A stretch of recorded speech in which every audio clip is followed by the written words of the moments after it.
Are you ready for college? I mean, I think so. Well, what do you need? Everything. Where will I go? Where do I get my books? I don't even know anyone, so who would I ask for help? Hey, don't worry. I know the right person to talk to. Make the call. Hello? We need your help.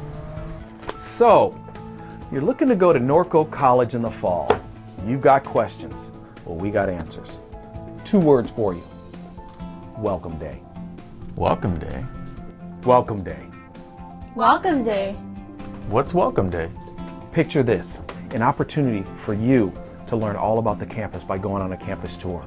Go to the library, the Learning Resource Center. Get all the information that you need. The bookstore will be open so you can get all your books and supplies. The friendly staff there can help you get the right ones.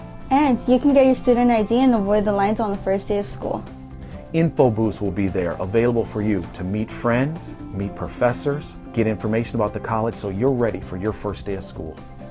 Bet. Welcome day sounds wonderful. Make sure to check it out. Everybody's welcome to Welcome Day on August 24th from 9 a.m. to 1 p.m. We'll see you there, and we've got your back.